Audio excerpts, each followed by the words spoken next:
Radha Krishna. Hi, Shravya. So, how's your life going? My life is good. How are you? I'm good too. Mm. So, I have recently read an article about IISTians moving out of ISRO. Yes. So, before going to that, I just want to know more about you and ISRO. Okay. So, how is ISRO? ISRO is doing great actually. So ISRO has launched PSLV recently. It had three satellites in it. One of the satellites was from IIST. The other two satellites, one was synthetic aperture radar and one was INS 2TD. All of them gave images recently. It has already been on ISRO website.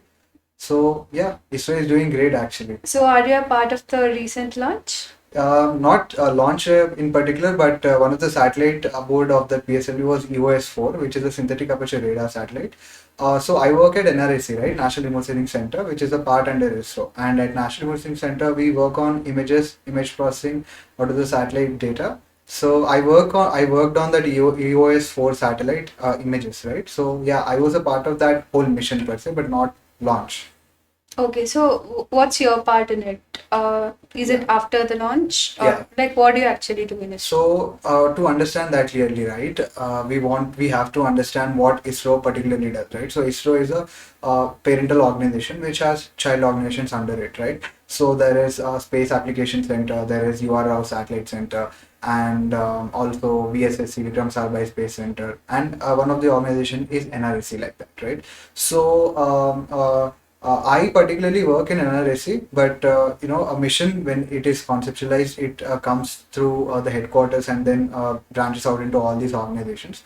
So the payload is made at SAC and it is integrated with the main satellite stream at URSC, right? And at NRSC we process the data and we disseminate the data to users, make applications out of it, and then at VSSC and SHAR, the whole launch vehicle propulsion and all the other things takes place. There is also Liquid Propulsion Space Center, multiple centers which cater to propulsion, right? So my part in that particular mission was to work on that images, right? Image of EOS-4, EOS-4, right? So I work with a portal called Bhoonidhi where we disseminate the data to users.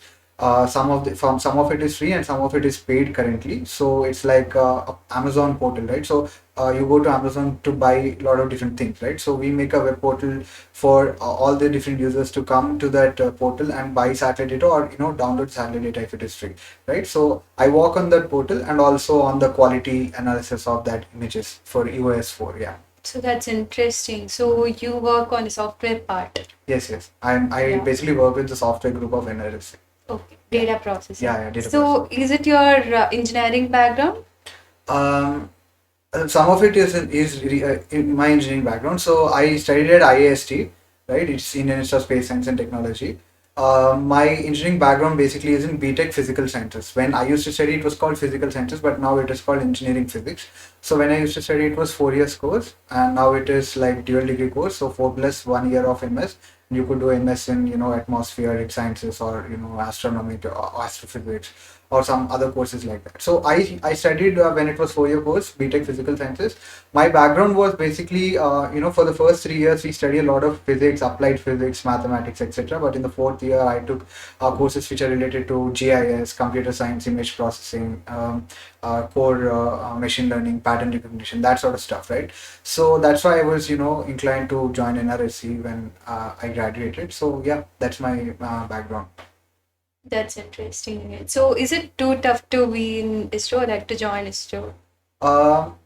Uh, so to join ISRO, there are two ways, as you know. So one of it is to go through IIST. So IIST, when I used to study, there used to be a separate exam called as ISAT. So we used to take ISAT along with IIT, JEE, and IIEEE, etc. Right? So even IIST people have this ISAC exam. Yeah, they used to have ISAT when I was like writing the entrance exams for IIST. But after that, they merged the admission through JEE mains.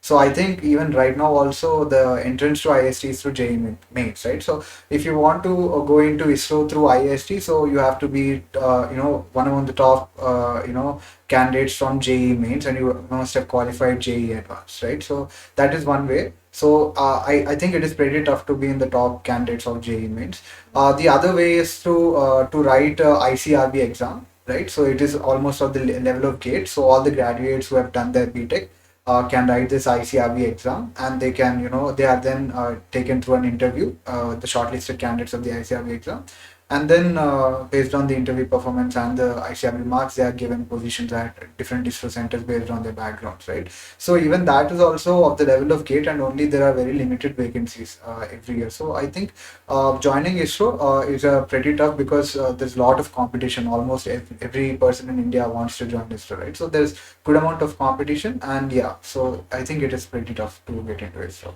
So we can choose the branch when we join ISRO, like if you want to be on software side or hardware side. No, at present, so broadly, right? So what I think is what happens at the larger level is like there are different vacancies that are pulled out of different centers, right? So for example, if it is NRSC, right? So there are some vacancies that are communicated to headquarters, right? So that is through ICRB mode, and then there are so when the candidate go through interview, right?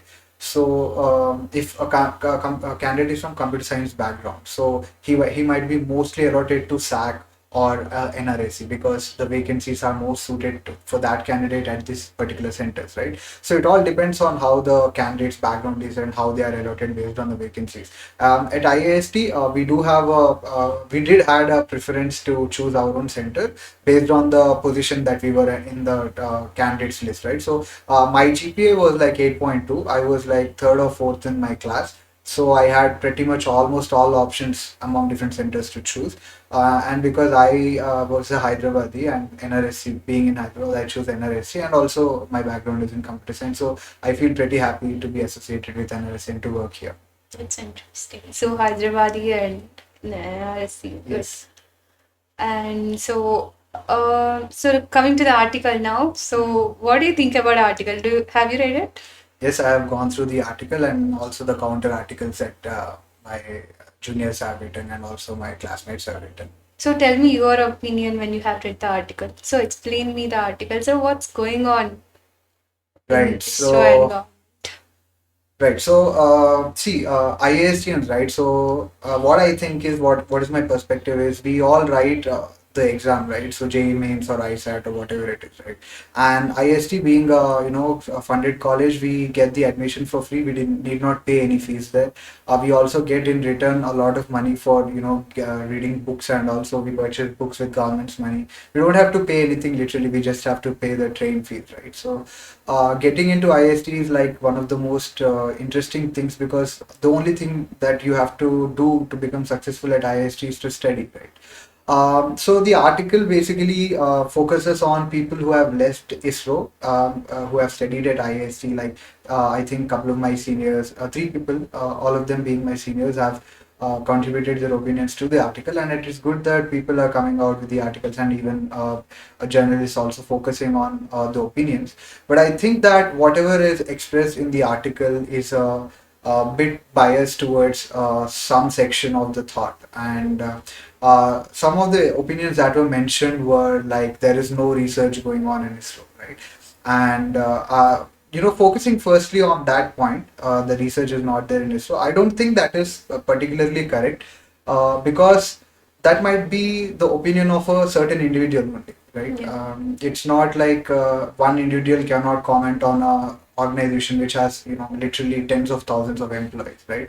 And they might not have even seen a larger ecosystem of products or services, or even the R&D that ISRO is doing, right? So I don't think the comment is correct. Literally after the comment has come, we had a lot of thought among ourselves as in what is happening, right? And to put evidence, right? It just the IISTians are publishing quality research articles everywhere in journals like Nature, almost all IEEE journals, right? Almost all domains, because we come from different backgrounds. So IST has different branches like avionics, aerospace, and physical sciences. So it covers like computer science, mechanical, aerospace, avionics, ECE, EEE, right?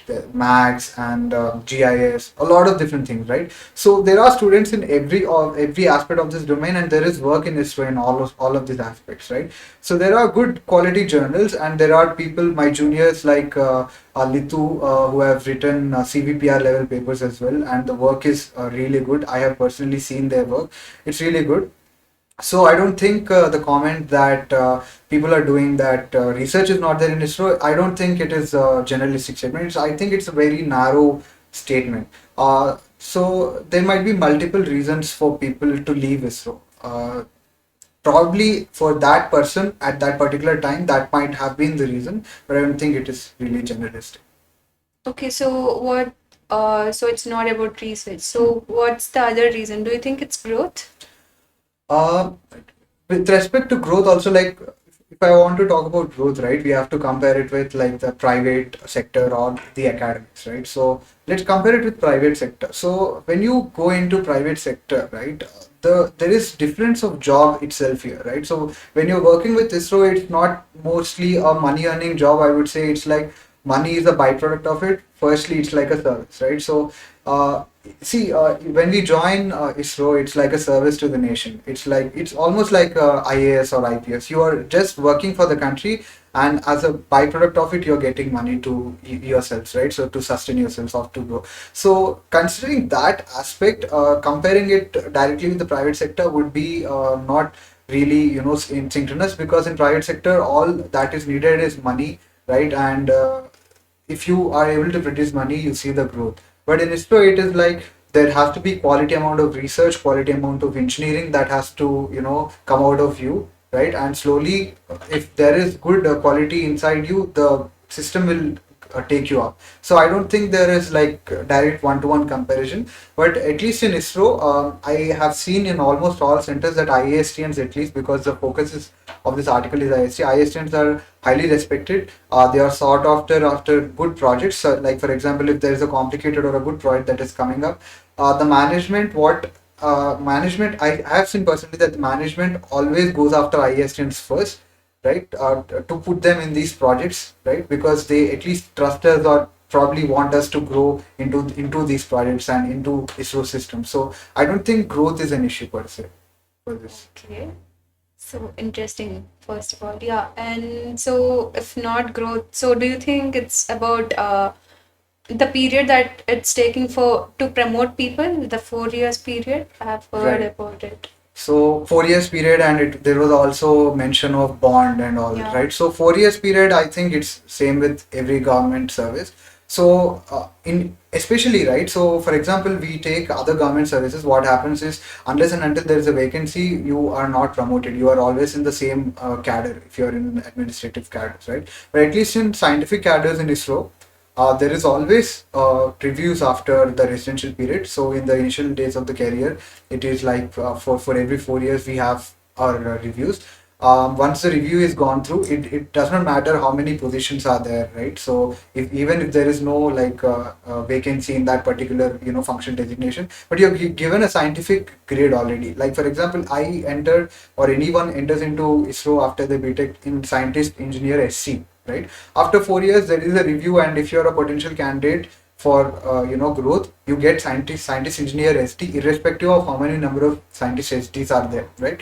Again, after 4 years, there is a review. You become scientist engineer SC if you But have the. don't you think 4 years is a long period? So commenting on that again, it's it's the system, I think, because see, for this all this 4 years, right, we get to learn a lot of different things. So ISRO is a really big organization, right? So as we grow in grades, we get different responsibilities. For example, for me, at NRSC, after at least after completing my BTech, I have thought that probably I know a lot of different things, and I can right off the bat contribute to different projects. Once I entered ISRO and I've really dealt with the complexity and the satellite images with my hands, it was like literally Greek and Latin for me, because I thought I could do everything, but it was literally it was very hard. So I had good mentors in the early days of my career, and I learned a lot of different things. And I would say it really took me like 4 years to just learn the image processing side of it. And moreover, when I moved to software group, to learn the whole system analysis, system design, and how we would scale lots of petabytes of storage. I'm still learning actually all of that. So see, if some grades like in private sector we grow 2 years, 2 years, 2 years, right? If it is given over here, the technology and the breadth of the technology to learn and the amount of subject to learn would be overwhelming, right? So if designation means a responsibility, I think it has to be given slowly, right? Once there is confidence on a candidate that he can do this, and I think that's the point of this 4 years review, that the system has taken care of the slowness or the thoroughness of the subject of a candidate, and I think especially that is true. Coming to the bond aspect, so IISTians had a bond of 5 years initially. So that was also one of the reasons that people have mentioned that okay, this was like very restrictive, right? So that is there. Some of my seniors felt that was very restrictive, and they paid 10 lakhs, broken the bond, and went away, right? What I would think is that when the college has given you everything for free, I think it the college has the right, or the organization has the right to place a bond, because already you knew that there was 5 years bond, and then only you joined that 4 years course, right? Without knowing, you did not join. So there was a little bit of commitment from our side as well, and there was like a demand from the organization side as well. But if you grow out of this bond, right? If you don't want to be in ISRO for some particular reason, it does not mean ISRO is bad. It just means that you have grown out of your commitment that you have given to ISRO. Probably you have changed. That's not wrong. That's not wrong. Your interests have changed, or your goals have changed. That's not wrong. But that does not mean ISRO is wrong, right? So that is one thing that I wanted to say. That's good. Then it's fine. Okay, let's go to the next question. Yeah. Um, so do you get chance to study other stuff apart from image processing with your daily life? Yes, yes. So at ISRO especially, there is like no restriction or discouragement from going into study of other subjects.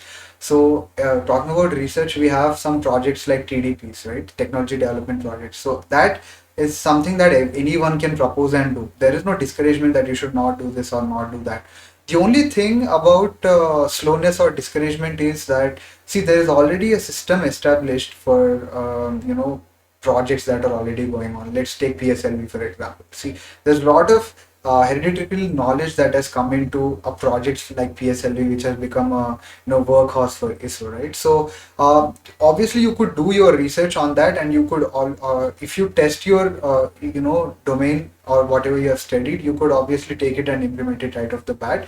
But if you have not tested it, and if you directly want to contribute to that particular project, it would be not really realistic, right? Because you have to test it, right? So what I want to say is that if I want to learn a new subject, right, I'm not basically a computer science guy. I'm a GIS plus physics sort of a person, but I'm right currently working in computer science, pure software domain, right?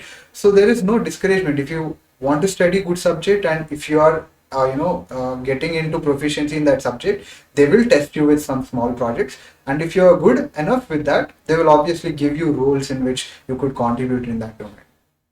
So aren't they willing to try the new technology?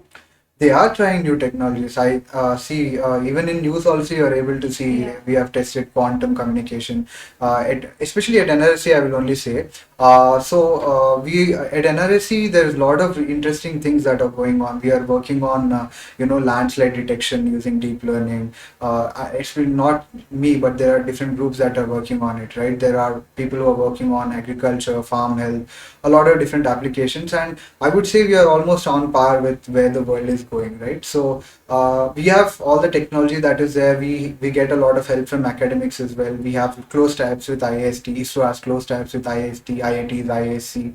So we do a lot of close work with academics, and so it is really good that we are doing on par work with the world. So let's end the question with, let's end the topic with, so what do you think are the cons and pros of ISRO? Okay, so I'll tell you very frankly from my side, right? Okay. So ISRO is an organization that is like, if at least for me, who as an employee or a learner, if I join it, I will learn a lot of different things, not just one subject. If you join ISRO, you will obviously have to learn a lot of different things. You sort of become a generalist with a specific knowledge on a particular domain, right? So for a learner, if you are a student and if you want to learn good things about universe and technologies that are coming up in space, ISRO is a great place. As an employer, ISRO is a really good one. With respect to government job, right? So it's not like really like a government job, although it is a government job. For example, if you compare any other clerical job with ISRO, right? So although even though that the grades are similar, we are expected a lot more. Like we do a lot of hard work. We are constantly upgrading ourselves. There are different allowances as well for this grades of scientist engineer. Right? There's performance related incentive scheme. There is professional update allowance, and there are allowances like that which the government has given, especially to the scientists of DRDO, ISRO, and DA. Right? So that is also one of the pros. So the salary is also on par with what market is giving currently. So that is also one of the great things.